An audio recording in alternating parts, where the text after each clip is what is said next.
So one of the things that she's saying is happening now is that these Asuric forces are so strong right now because it's trying to prevent the spiritual event of our time, which is what Steiner called the reappearance of the Christ in the etheric, okay? And Orthodox Christians would call that the second coming. So Swedenborg would as well, actually. Swedenborg would as well? Swedenborg would as well, yeah. He said the second coming is not a physical event. It is the dwelling of Christ consciousness within humanity. The way of Christ, the way within human beings.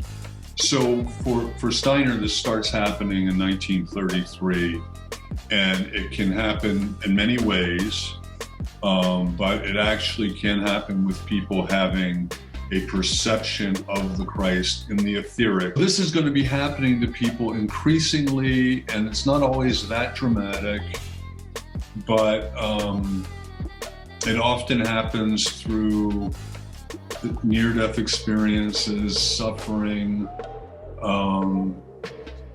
and the materialism is geared towards preventing it from happening.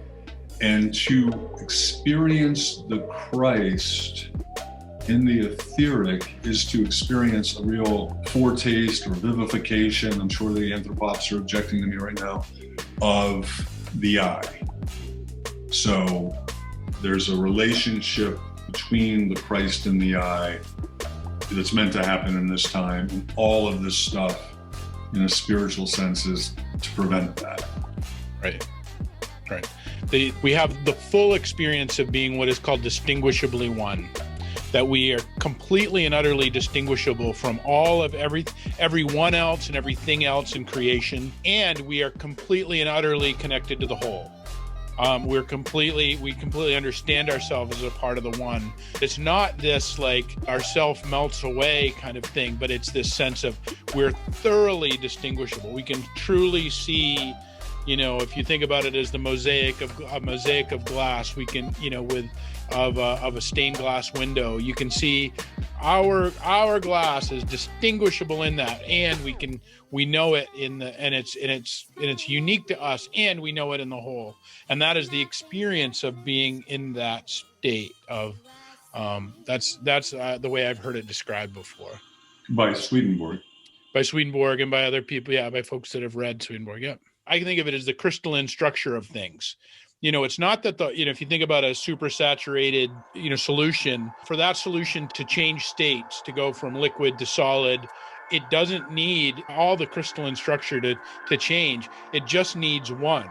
And that once one changes, which is the real transformation point, all of everything else changes. All the others repeat with great power. And I think, that's kind of a physical example, I think, of the power that we contain to change the world around us and to change the affect of things. And we all see it. Like, when a jerk walks into the room, you can feel the world change, the power of that. And they don't even have to do anything or say anything. And then you take that intention that we have and you focus that and blast it into the world in a real powerful, in a real way. She's saying that we are fooled into thinking. And again, this is the power of the materialist mindset, is we're fooled into thinking we're powerless to affect these things when it's a lie. When it's all a lie. Like that's the great lie. Like that is the great lie.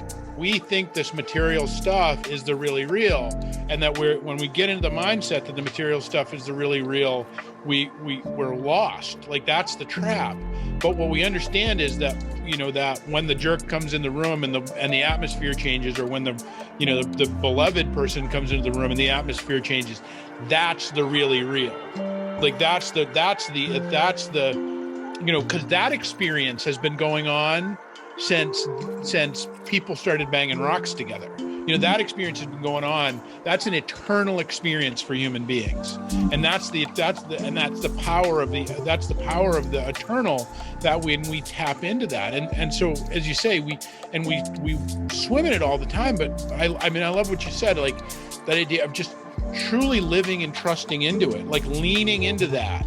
with real power and intention, rather than, and again, I think what she maps out really well, without the distraction of the wider world, because she talks about all of these things as just constantly ginning up distraction for us, or to be able to live in that place, or to be able to spend more time in that place. Yeah, I think that's exactly right. She ends the book with like towards the end, she says,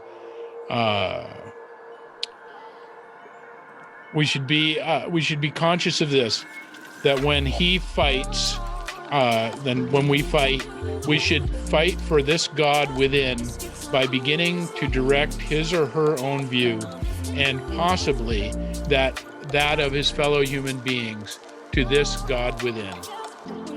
To talk about that heart center, or that Christ center, that to fight for to fight for Christ at the center, to fight for the heart, our heart center. Like that is where the fight is, and again, I think of Solstice, that the line between heaven and hell, it runs down through the middle of the human heart. Yep. that here we are, and it rightly does. It rightly does. And Steiner would say, or he is saying, to fight for the God within is the same thing as to fight for your humanity. Yeah. The humanity of those. To fight for humanity. Oh, see, that's, yeah, gosh, yeah. We can't do better than that.